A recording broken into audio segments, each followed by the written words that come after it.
This is Leave It to the Experts, a podcast from 360 Info, a public interest journalism initiative based at Monash University in Melbourne, Australia. Welcome to episode 2 of our in-depth look at the Indian election.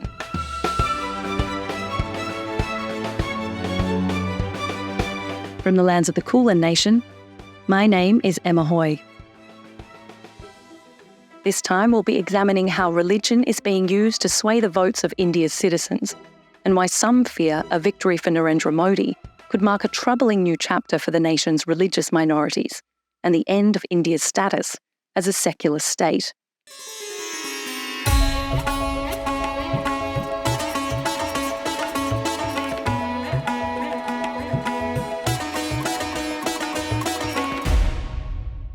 At a bend of a mighty river, perched on a hill above an ancient citadel, sits one of India's most disputed pieces of land. Ayodhya is a city that lives as much in mythology as it does in reality. The epic Ramayana tells the story of one of the most beloved deities in the Hindu religion, Ram, born in Ayodhya, exiled by his father before returning years later to take back his crown. Thousands of years later, his home city of Ayodhya and his mythical birthplace on Ramkot Hill remain significant places of pilgrimage and devotion among the Hindu faithful. But here's where things get tricky. In 1528, a mosque was built on the very same hill in Ayodhya to honour the leader of its new conquering rulers from the Islamic Mughal Empire. The problem is, many Hindus believe the mosque was built on the very site of a destroyed temple, marking Lord Ram's birthplace. This sparked a fierce dispute and violent clashes over the coming centuries. In 1949, to quell sectarian violence, the gates were locked and the mosque was closed to all worshippers. But in 1992, a gathering at the now deserted mosque kick-started the furor once more. Thousands of Hindu nationalists gathered to protest. Soon, violence broke out as protesters smashed the mosque to the ground, all while authorities watched. Is it so? Yes? You don't see no, there are a lot of enthusiasm in the people. The destruction sent shockwaves through India, triggering riots across the country. Thousands were killed, mostly Muslims. These riots set the course for 3 more decades of feuding. Archaeologists were sent to determine whether a Hindu temple did exist on the site before the mosque, but the findings were disputed. Set up the Lachlan Commission probing the 1992 demolition of Babri Masjid in Ayodhya has been submitted. It took 17 years for a commission to deliver its report on the incident, but when it arrived in June 2009, it named several leaders of the BJP as responsible for the demolition of the mosque. Narendra Modi's own mentor, Lachlan Advani, was one of 32 people put on trial for allegedly planning the mosque attack. Really, what it says about various BJP, VHP and other radical Hindu organizations, what the Lachlan Commission report will say about Mr. L.K. Advani. But come 2020, all senior BJP figures charged were acquitted, and by January 2024, a new Hindu temple was consecrated in a large ceremony, with Narendra Modi front and centre. Narendra भाई मोदी जी सियावर रामचंद्र की जय सियावर रामचंद्र की जय. For hardline Hindus, it was a seismic victory. Since then, the destruction of mosques in India has ramped up. In February, 2 mosques were torn down within days of each other, one in Delhi, the other in Uttarakhand. And Hindu nationalists have started petitioning the courts to replace mosques across the country with temples. Four size ज़बरदस्त और 10 bulldozer आए और आते ही हमसे बोला कि ये जगह खाली कर दो, ये बीडीए की लैंड है. Indian law is supposed to protect places of worship, but the courts have allowed the cases to be lodged, prompting concerns that more demolitions are on their way. Religious diversity is a foundational principle of the Indian Republic. Multiple communities from a huge array of religions have inhabited the land for centuries, each of them deemed equal under the law. But there are growing concerns that the majority, is no longer looking out for its minorities. Just under 80% of Indians regard themselves as Hindu. Islam is India's second largest religion, at around 14% of the country's population, which, given India's grand scale, means we're talking about 150 to 200 million Muslim citizens. But despite their relatively small makeup of India's population, more and more Muslims are being blamed by certain actors for the problems that India faces. Questions of overpopulation and strengthening laws around interfaith marriages, adding strain to increasingly polarised communities. There are also concerns over increased attacks on Sikhs, Christians and other religious minorities. And some politicians have used and fuelled this tension as part of their strategy for this election. 360 Info's South Asia editor, Bharat Bhushan, joins us again to discuss how religion is being used to influence voters, bringing into question some of India's core principles. So religion is something that is cherished and celebrated by Indian people. India is the birthplace of several religions, not only Hinduism, but also Buddhism, Jainism, and Sikhism. The point I'm trying to make is that India's diversity is not something new. For centuries, the Indian people with different religious beliefs have lived together in peace. Most Indians participate in the religious festivals, customs, and traditions of other people and also respect them. So Diwali would be celebrated even by Muslims, not in the same religious fashion, but in a cultural fashion. The festival of Eid or even Christmas would be celebrated by people. But I think the most important thing to remember is that the Indian Constitution guarantees the right to freedom of religion as a fundamental right. And most Indians want to keep it that way. It's important to note that only the ruling Bharatiya Janata Party of Prime Minister Narendra Modi has been using religion for political purposes. In 2019, Modi's government revoked the special status of Kashmir, the country's only Muslim majority state. Modi defended the move, saying, "One nation, one constitution." Prime Minister Narendra Modi, his rhetoric against Muslims in particular grew very shrill. He referred to Muslims as infiltrators. The Indian National Congress has filed a complaint against the Prime Minister after Narendra Modi described Muslims as infiltrators in Indian society. He has projected opposition parties as appeasers of minorities. You should read by minorities, Muslims. He has also accused the opposition of asking for votes from Muslims by carrying out what he calls vote jihad. This is his term, and he said this vote jihad is being launched to remove him from power. Jabuna Khan's husband was lynched by so-called cow vigilantes, who have increasingly used violence, often against Muslims, to protect the sacred Hindu symbol. Khan died 2 days later. To blame, say critics, is the country's nationalist mood under Modi, testing the secular vision its founders had intended. However, perhaps realizing that this communal rhetoric of dividing people was giving him diminishing returns, now suddenly he has changed. He's now suddenly switched gear because he thinks that electorally he's not gaining much. So he says, "Oh, when I was young, I used to celebrate Muslim festivals. My Muslim neighbors used to bring food and used to eat that food." So I think he's a clever politician. He says things that suit a particular occasion, but whether people are able to see through it or not is not clear to him.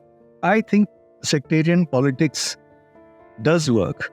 But as I said, he's a clever politician. In Kerala, his party has not been able to make inroads. He's going the church and saying that, we should unite against these the communists who rule you, because Kerala is ruled by the Communist Party.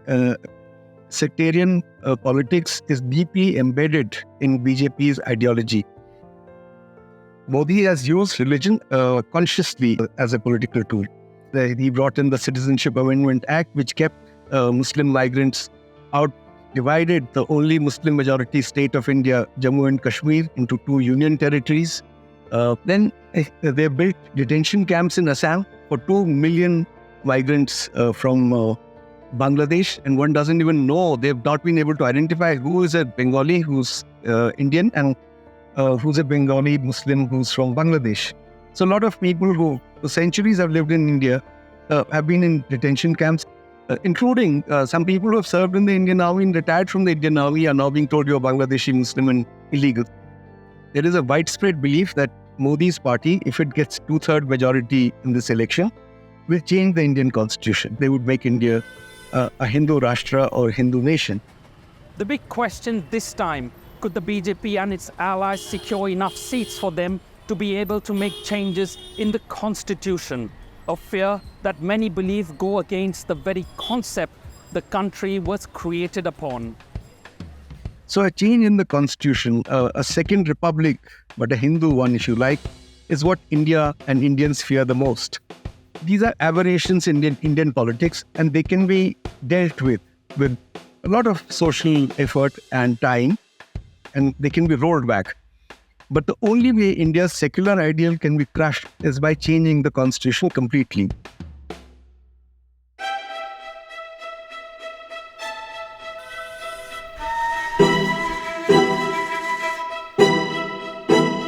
Religion and its disputed role in India's national identity has set the stage for a critical election showdown over one of the country's fundamental principles, secularism. Secularism, enshrined in the constitution, is championed by the opposition and questioned by Hindu nationalist supporters of the BJP. It represents more than just a constitutional provision. Changes to this principle could fundamentally alter the way India is governed. For some, it would spell the end of democracy, while others say it would just clear the way for the country's current direction. To work out its significance, let's bring in our expert, Professor Zoya Hasan. She's a professor of political science at Jawaharlal Nehru University in New Delhi, and she joins us now on Leave It to the Experts. Professor Hasan, welcome to Leave It to the Experts. Thank you very much for asking me to participate in this. Now, let's start with the opposition. So throughout this campaign, they've used the slogan, "Save democracy and save constitution." So what changes do they believe are going to be made, and how real is that threat?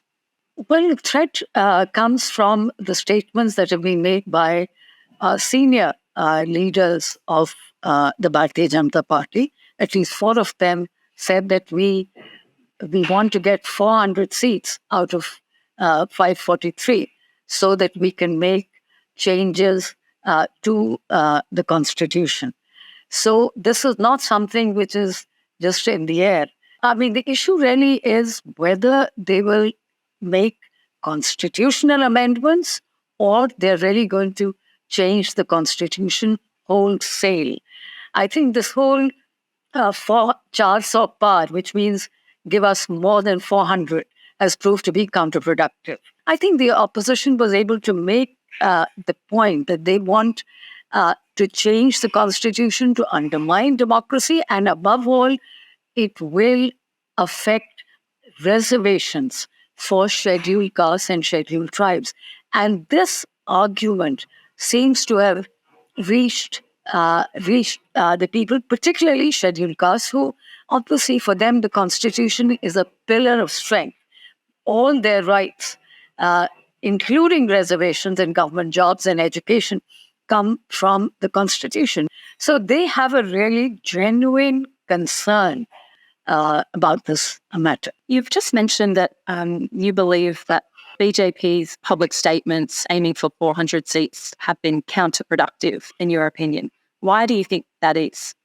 There is a very deep, undemocratic instinct behind this insistence on 400 seats. 272 is the majority mark.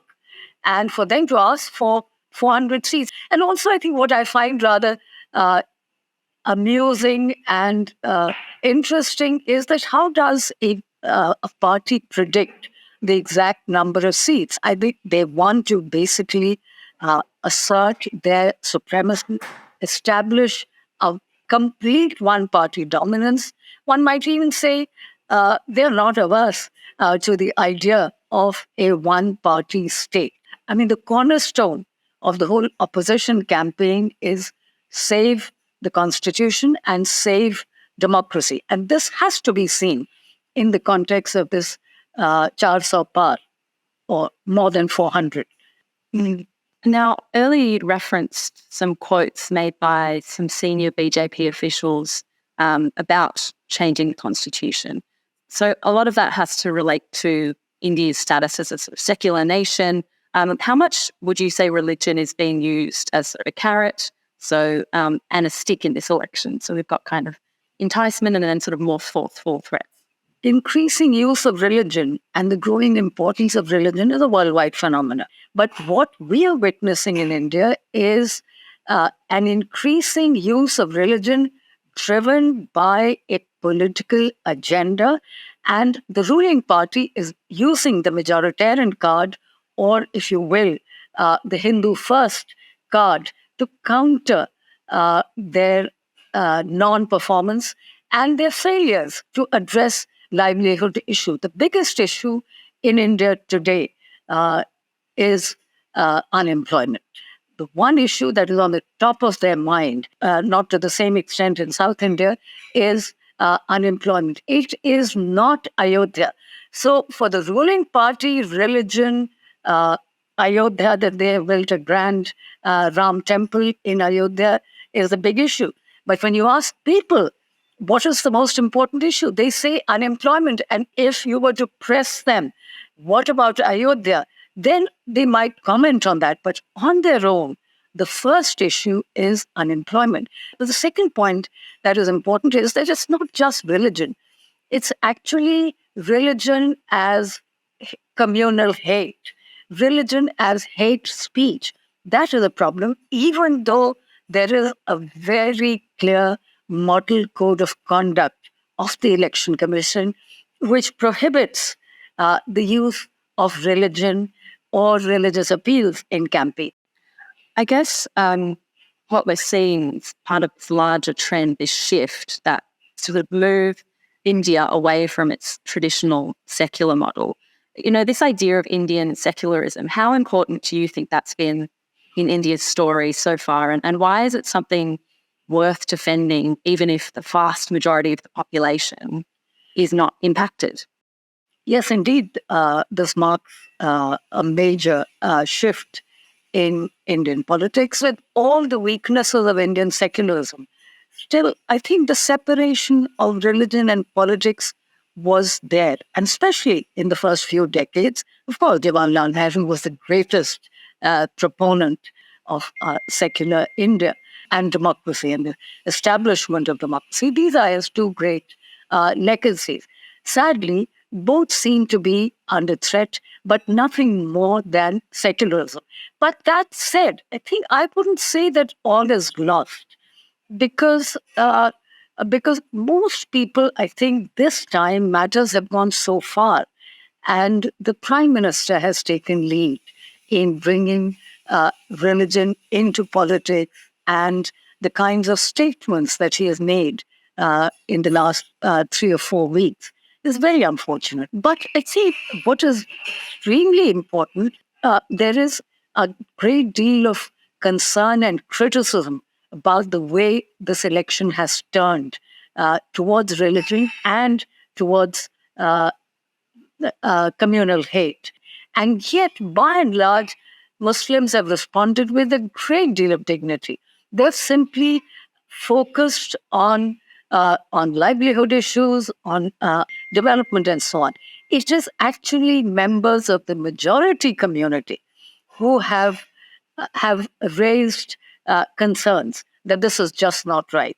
I think this augurs really well for Indian democracy. It clearly indicates that those who are not affected are the ones who are speaking up against hate speech and the misuse of religion in electoral politics. The BJP hasn't performed as well as they initially had expected in the election so far. But, I mean, there's still a powerhouse in Indian politics, right? Do you think that the secular foundations that India was built on can survive that powerhouse BJP party and their attempts to change the country? This election has turned To what extent it has turned and how this turn will translate into seats, we will know on the 4th of June. The opposition campaign, I would say, a fairly remarkable, robust campaign, fortunately, on a non-level playing field. Every which way you look at it, in terms of money, in terms, above all, the media. The media is extremely pro-government. The majority of political analysts and some well-known psephologists are agreed that there will be change, and that it might be difficult. And I think I'm also willing to stick my neck out and say that BJP, as we speak, it seems difficult for the BJP to get a majority, leave alone getting anywhere close to 400. Just looking forward to past this single election cycle, are you hopeful that India will stay strong as a secular republic going into the future? Or do you think that, the BJP has exposed fault lines, like we see, say, in America, for example, that potentially could escalate and continue on for years and years to come? I am quite hopeful that this is a passing phase, because I think in India, democracy and diversity, pluralism and secularism are closely interlinked. If you destroy secularism, diversity, and replace it with uniformity, and pluralism with the idea of a one nation, one religion, one language, that weakens democracy. And I think the Indian people are wedded to democracy. They have benefited hugely from democracy, and I do not think that they will let go, because I think the beauty of India is its extraordinary diversity. When we're talking of India, we are talking of different cultures, and cultures that have flourished in India because of the recognition of diversity. So that's why I think India's democracy has a great future, and India's democracy without secularism is really unimaginable. Professor Hasan, I think we might leave it on that beautiful, optimistic note. Thank you so much for joining us today. It's been an absolute pleasure, and hope to speak to you again soon. Thank you very much. It was a great pleasure talking to you. That's it for this episode of Leave It to the Experts. Next week's episode will look at Narendra Modi's origin story to understand how the son of a chaiwala or tea seller soared to the heights of global leadership and the people who put him there. For in-depth coverage of India's elections, head to 360info.org. You can sign up for our newsletters and Newswire for journalists and understand our work to fight against misinformation with university experts worldwide.